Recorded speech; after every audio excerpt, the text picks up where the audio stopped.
नमस्कार प्रिय दर्शकों, हाजिर हूं मैं लेकर कार्यक्रम ज्योतिष जिज्ञासा। एक ऐसा कार्यक्रम जहां मैं आपकी जन्म कुंडली से संबंधित प्रश्नों का जवाब देता हूं, शांति करता हूं उन जिज्ञासाओं की जो निरंतर आपके मन में उत्पन्न हो रहे हों। तो चलिए बिना विलंब किए ये कार्यक्रम प्रारंभ करते हैं। सबसे पहली जिज्ञासा है प्रवीण पांडे जी की। इन्होंने पूछा है सिंह लग्न तुला राशि, सूर्य शुक्र अगर लग्न में हो और सूर्य 22 अंश और शुक्र 3 अंश तो जरकन और माणिक्य पहन सकते हैं। प्रवीण साहब, सिंह लग्न की कुंडली में लग्नपति लग्न में ही बैठे हैं और जैसा कि आपने कहा 22 अंश पर है, निसंदेह आपकी चंद्र कुंडली तुला राशि की बनती है। परंतु सबसे पहले तो आपको ये एक बार देख लेना चाहिए कि आपकी जन्म, ये कैसे पता चलेगा, कैसे आप जानेंगे कि आपकी जन्म कुंडली और चंद्र कुंडली में बलवान कौन है। तो इसके लिए दो आपके पास विकल्प होता है। पहला विकल्प होता है ग्रहों के सडबल से जानना और दूसरा पहला विकल्प जो आम सबको प्राप्त है वो ग्रहों का अंश है। तो ग्रहों के अंश से ये पता चल जाता है कि कौन कौन से ग्रह ज्यादा बली हैं। तो अगर जन्म कुंडली के ग्रह ज्यादा बलवान स्थिति में दिखाई पड़ रहे हैं, विशेषकर सूर्य, आपने मेरे मुंह से मेरे कार्यक्रमों में कई बार सुना है कि केंद्र अथवा त्रिकोण में, विशेषकर केंद्र में सूर्य बली अवस्था में हो तो जन्म कुंडली के सारे दोषों का ही समन हो कर देते हैं, क्योंकि ये ग्रहों के राजा हैं और नैसर्गिक बलि ग्रह हैं। तो सूर्य के पास 22 अंश आप बता रहे हैं स्वराशि के सूर्य के पास, तो मुझे लगता है कि जरकन की आवश्यकता नहीं है, आपको माणिक्य पहनिए और माणिक्य से ही आपकी पूरी कुंडली मजबूत होगी। विकास उपाध्याय हैं, इन्होंने पूछा है जन्म कुंडली में अगर चंद्रमा पर किसी ग्रह की दृष्टि न हो और दशम स्थान भी खाली हो तो ऐसे जातक का पूरा जीवन संघर्षपूर्ण होता है, संभावना है। देखा जाए तो दशम भाव का सुप्त होना, अभी पिछले दिनों ही आपको मैंने बताया अपने कार्यक्रम में कि जन्म कुंडली में उत्तरोत्तर बल के क्रम में सर्वाधिक बली दशम भाव है और दशम भाव सुप्त हो तो सीधी सी बात है जातक के जीवन काल में कहीं ना कहीं वो उत्थान उसको नहीं मिल पाएगा जिसका जो मिलना चाहिए। और चंद्रमा पर जब किसी ग्रह की दृष्टि ना हो, हाँ ये जरूर ध्यान रखिए, मान लिया जाए कि किसी ग्रह की दृष्टि नहीं है चंद्रमा पर, ठीक है चलेगा, परंतु अब चंद्रमा या तो केमद्रु में आ जाए, पाप कर्तरी में आ जाए, अंश बल में कमजोर हो जाए, तो फिर निसंदेह जीवन काल में संघर्ष की स्थिति बढ़ जाएगी। इस अवस्था में आप अपने लग्नेश को पूर्ण बलवान करिए और साथ ही साथ शनि के मंत्र का जप करिए, इससे फायदा मिलेगा। चाहे आप किसी भी लग्न के हों, शनि के मंत्र का जप करिए। आसू सिंघल, इन्होंने पूछा है वृश्चिक लग्न में 7वें भाव में सूर्य हो, राहु और शनि की दृष्टि हो और मंगल 9वें भाव में नीच के हों, गुरु और शुक्र 8वें भाव में हो तो वैवाहिक जीवन कैसा होगा, उपाय बताएं। देखिए वृश्चिक लग्न में 7वें भाव में सूर्य का होना, सूर्य वहां अग्नि पैदा करेंगे। राहु और शनि की यहां पर देखा जाए तो तीनों पापक ग्रहों का संबंध, तीनों विच्छेदात्मक, राहु और शनि प्रबल विच्छेदात्मक, सूर्य पापक ग्रहों के क्रम में सबसे पहले नंबर पर है, कम पापक ग्रह, तो ये स्वयं सप्तम भाव में बैठ गए, भाव को जला देंगे और ऊपर से शनि राहु की दृष्टि, यहां दाम्पत्य खराब होने की प्रबल संभावना।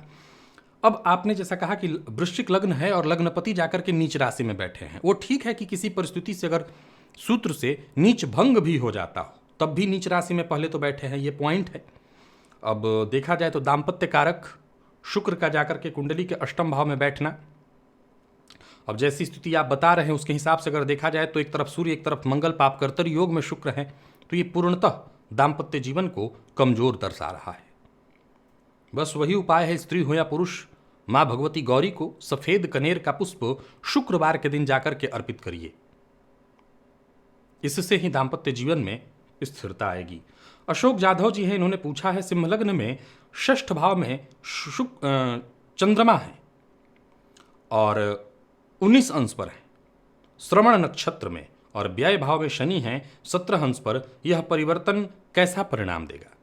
देखिए ज्योतिष शास्त्र में परिवर्तन को कहा तो बड़ा श्रेष्ठ गया है, लेकिन मैंने अपने कार्यक्रमों में इस बात को बताया था कि परिवर्तन किसी ऐसे भाव का, हालांकि यहां 6वें और 12वें का परिवर्तन हुआ है ये दोनों के दोनों विपरीत की स्थिति में, परंतु ये देखना होगा कि सिंह लग्न है तो सूर्य की स्थिति क्या है। अब यहां एक चीज और गौर करिए, यहां देखा जाए तो दोनों एक दूसरे के घर में और दोनों एक दूसरे पर दृष्टि डाल रहे हैं, तो दोनों के दोनों अपने अपने भाव को बचाने का प्रयत्न करेंगे। जैसे षष्ठ पर शनि की दृष्टि पड़ेगी तो रोग रिपु ऋण से सुरक्षा करेंगे, और चंद्रमा की दृष्टि 12वें पर पड़ेगी तो व्यय किसी व्यर्थ के चीजों में नहीं जाने देंगे।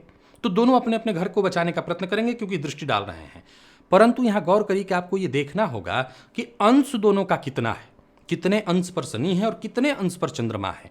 इन दोनों के दृष्टि संबंध में कितने का भेद है ये जानना बहुत जरूरी है। अगर दृष्टि संबंध है तो मानसिक अशांति तो होगी ही, क्योंकि एक नैसर्गिक गुण है कि चंद्रमा पर शनि की दृष्टि होगी तो जातक को मानसिक अशांति होनी ही होनी है। तो इसके लिए आपको चंद्रमा पर शनि की जो दृष्टि पड़ रही है ये देखना होगा कि दोनों का अंश कितना है, कितना अंश दोनों करीब हैं, ये देखना जरूरी है। परीक्षित जी हैं, इन्होंने पूछा है कि मेष लग्न, मंगल गुरु सूर्य राहु 12वें भाव में, गुरु की महादशा कैसी होगी। और आगे इन्होंने लिखा है कि चंद्र केतु 6वें भाव में और शुक्र 10वें भाव में, बुध 12वें भाव में और शनि 8वें भाव में। तो देखा जाए तो मेष लग्न और मंगल गुरु सूर्य राहु 12वें भाव में है। देखा जाए तो गुरु स्वगृही हैं। अभी तक आप जो महादशा देख रहे हैं वो राहु की महादशा देख रहे हैं। अभी तक आप राहु की महादशा देख रहे हैं जो कि 12वें भाव में ही है, लेकिन मेष लग्न की कुंडली में गुरु जो कि स्वगृही हैं और भाग्यपति है, तो भाग्यपति होकर के अपने घर में बैठकर अपने दूसरे घर के बल को बलि कर देंगे। फलस्वरूप गुरु की महादशा निसंदेह श्रेष्ठ जाएगी। परंतु अब चूंकि आपकी कुंडली के हिसाब से आपने जो पॉइंट रखा है इसके हिसाब से यह संभव है कि हो सकता है सूर्य अस्त हों, यह भी हो सकता है कि प्रबल चांडाल योग की स्थिति बन रही हो। अब यह प्रबल चांडाल योग क्या है? प्रबल चांडाल योग है कि कहीं सूर्य और गुरु और राहु एकदम एक ही नक्षत्र में हो तो ये प्रबल स्थिति आ जाए, क्योंकि एक ही अंश के आसपास होंगे तो ये प्रबल चांडाल योग बन जाएगा। तो उस अवस्था में हो सकता है रिजल्ट में थोड़ी कमी आए, परंतु अब तक जो आपने राहु की महादशा देखी उससे तो कहीं बेहतर भाग्येश की महादशा है और भाग्येश स्वगृही हैं, भाग्य के बल को बलि करेंगे। निसंदेह गुरु की महादशा अच्छी जानी चाहिए। गुरु में गुरु के अंतर को बीतने दीजिएगा इसके बाद। और अगला प्रश्न है रेवा शंकर अवारे, इन्होंने पूछा है मिथुन लग्न में बुध वक्री होकर सूर्य के साथ बैठे हैं और 8वें मकर राशि में गुरु और शनि एक साथ वक्री होकर के बैठे हैं। तुला राशि में चंद्रमा है। मुझे आज तक कोई सुख अथवा उपलब्धि हासिल नहीं हुई है, आगे भविष्य कैसा रहेगा? साहब मुझे ये नहीं पता कि आपकी उम्र कितनी है, क्योंकि अभी बीते दिनों आप 7.5 देखे थे, अभी ढैया देख रहे हैं और अभी फिर राशि से शनि को पंचमस्त देखेंगे। तो ये अभी तो वक्त बाकी है थोड़ा सा और कष्ट देखने का, लगभग 14 वर्ष का। तो यही मैं कहा करता हूँ कि वनवास का समय है। तो मुझे पहले ये तो पता होना चाहिए कि आपने अपने जीवन को अब तक कहाँ तक देखा है। एक दूसरा, जैसा आपने कहा कि लग्न में ही आपके वक्री बुध बैठे हैं, लग्नेश लग्न में बैठे हैं, मुझे ऐसा नहीं लगता है कि आपको आपके जीवन काल में चीज़ें नहीं मिलेंगी। अब ये अलग बात है कि यहाँ पर अगर देखा जाए तो देव गुरु बृहस्पति जो कि 2 केंद्रों के स्वामी होकर के अष्टम में जाकर के बैठे हैं और शनिदेव के साथ बैठे हैं। शनिदेव यहाँ स्वगृही हैं, लेकिन मेरा अपना अनुभव जो कि हमेशा कार्यक्रमों में कहा करता हूँ कि शनिदेव अष्टमस्थ बड़ा जीवन में संघर्ष कराते हैं। संघर्ष से तो जैसे मुक्ति ही नहीं मिल पाती और उसके पीछे रीजन होता है इनकी दृष्टि कर्म पर, ज्ञान पर और धन पर हो जाता है, कुटुंब पर हो जाता है, तो दिक्कतें तो आती हैं। पर फिर भी गणेश जी की आराधना करिए, निसंदेह जीवन में सुख भी देखेंगे और उपलब्धि भी हासिल होगी। आस्था वर्मा का प्रश्न है धनुलग्न की कुंडली में शनि लग्न में, गुरु केतु अष्टम में, सूर्य शुक्र बुध 11वें में, मंगल षष्ठ में, जीवन कैसा रहेगा? धनुलग्न की कुंडली में शनिदेव लग्न में और गुरु केतु अष्टम में। देखिए लग्नेश का जाकर के कुंडली के अष्टम में बैठ जाना, केतु के साथ यहाँ बैठे हैं और अष्टम में बैठे हैं। परंतु एक बहुत बड़ा प्लस पॉइंट है सूर्य बुध का लाभ भाव में बैठना। ये इसलिए प्लस है कि दोनों के दोनों अति विशिष्ट कारक हो जाते हैं।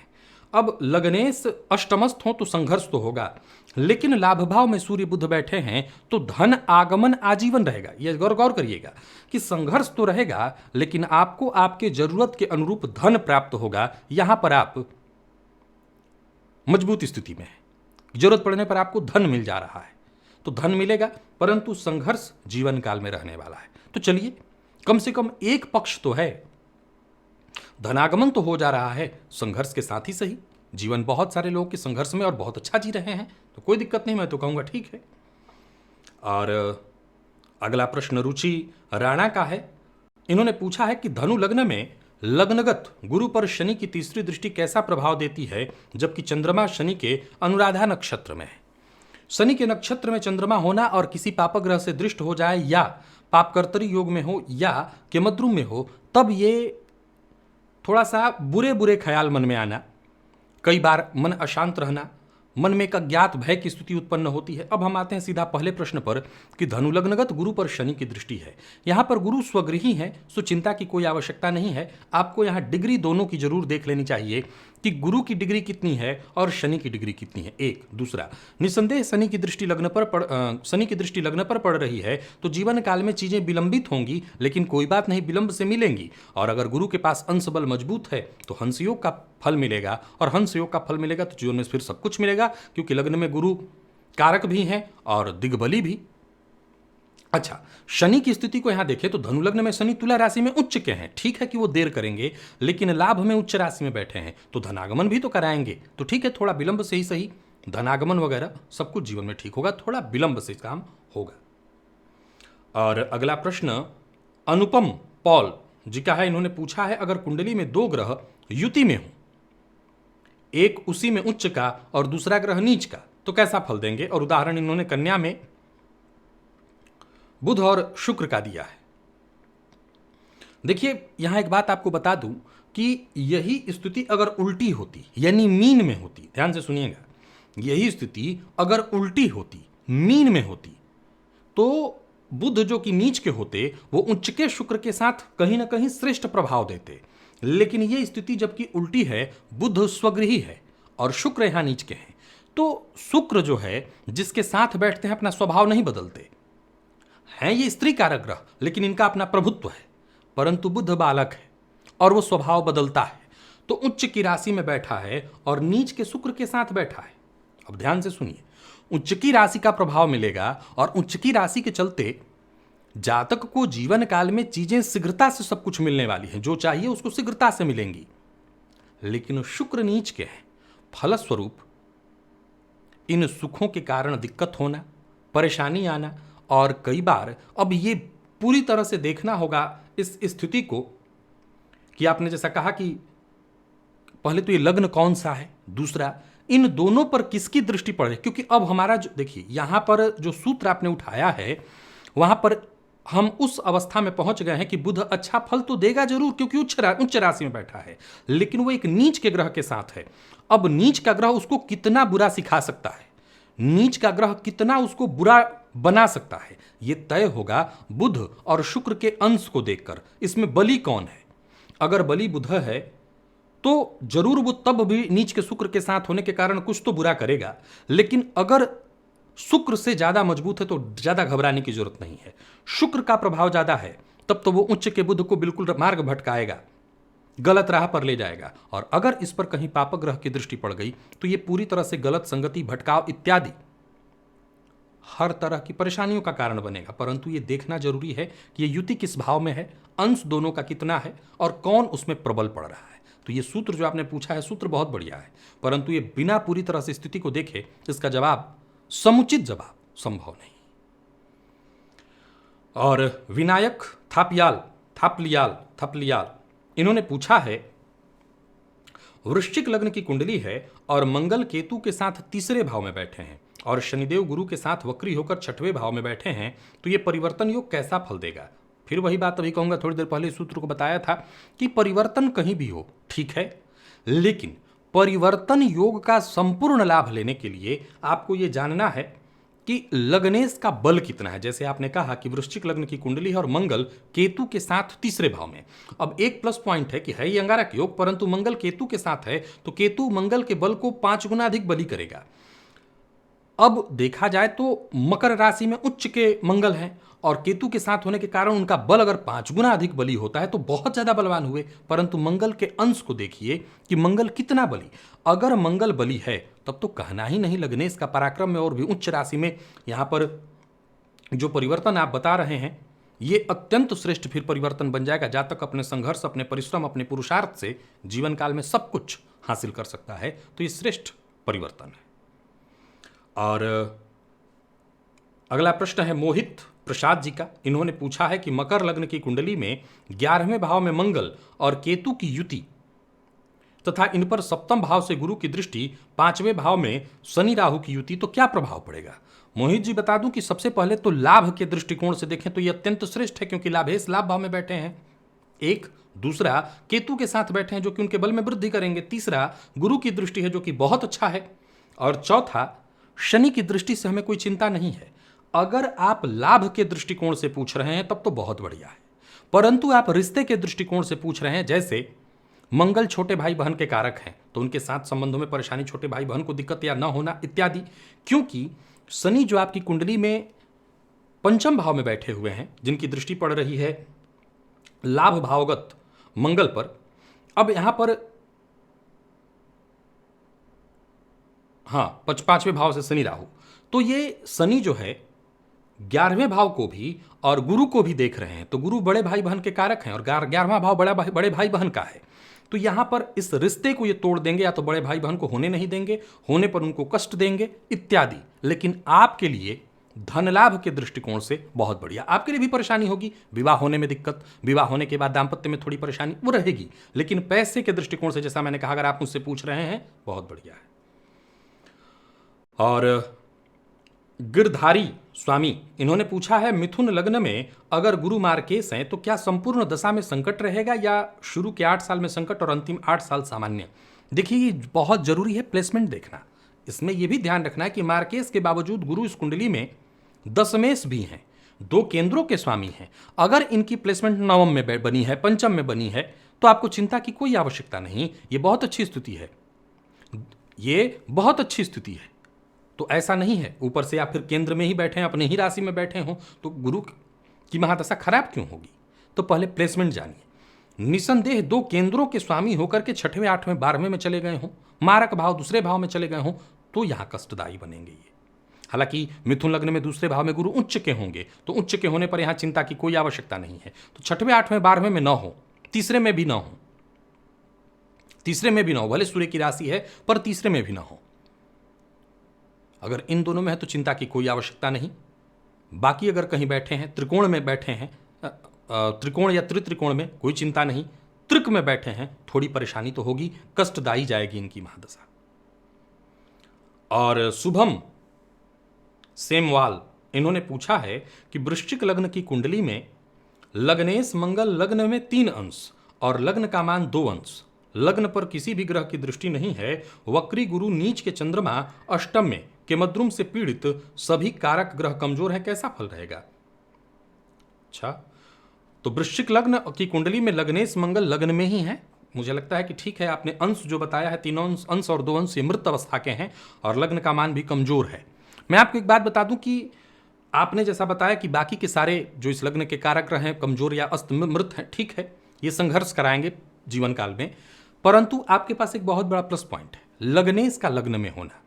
अगर हम मंगल को बलि कर लें, अब हमें यह देखना होगा कि मंगल किसी पापग्रह से दृष्ट इत्यादि तो नहीं है, तो हम मंगल को बलि कर लें, मंगल के मंत्र को जप करके, लाल रंग के वस्त्र इत्यादि को धारण करके मंगल को हम अगर बलवान कर लेते हैं तो हमें बाकी ग्रहों की स्थिति से ज़्यादा चिंता की आवश्यकता नहीं, हमें रिजल्ट मिल जाएगा। तो हमारा पूरा फोकस मंगल को बलि करने पर होना चाहिए, मंगल को बलि करके रिजल्ट ले सकते हैं।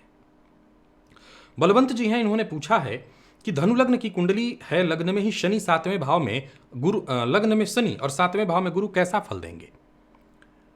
इसी विषय का मैंने आज राशिफल में जिक्र किया था, बिल्कुल ये सेम ही विषय था एक तरह से देखा जाए तो, कि शनिदेव गुरु की अगर राशि में बैठे हों और गुरु से दृष्ट भी हो जाएं तो ये बहुत बढ़िया है। निसंदेह यहाँ पर शनि की दृष्टि के कारण, शनि के लग्न में होने के कारण चीजें विलंबित होंगी, इसमें कहीं कोई दो मत नहीं है, हर चीज विलंब से मिलेगा, लेकिन ये है बहुत अच्छा, बहुत अच्छा, चाहे वो राजनीतिक दृष्टिकोण से देखें या बाकी हर तरह से बहुत बढ़िया है।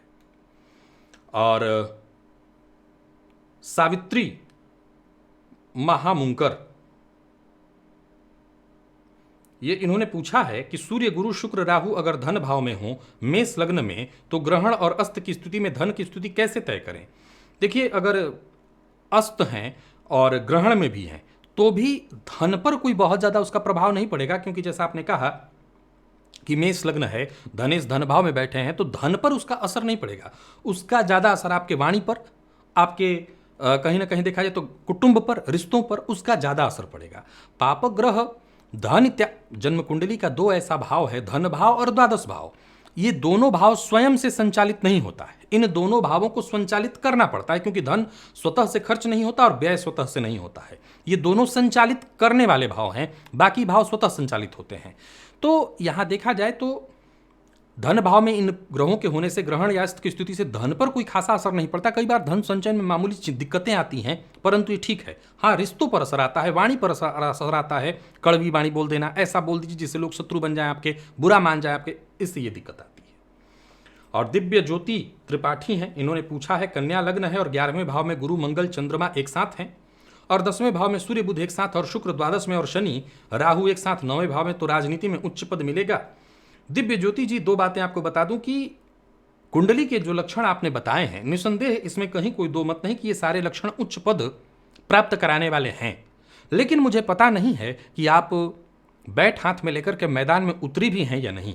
अगर मैदान में उतरने से पहले ये पूछा जा रहा है कि क्या मैं कैप्टन बन पाऊंगा या बन पाऊंगी, तो जवाब कि कोई मायने नहीं है। और अगर आप ये कहती हैं कि हाँ जी मैं मैदान में ही हूँ, खड़ी हूँ, लड़ रही हूँ, अपना वर्चस्व बना रही हूं, तो 100% ये जो ग्रह स्थिति आप बता रही हैं ये उच्च पद दिलाने में सक्षम है।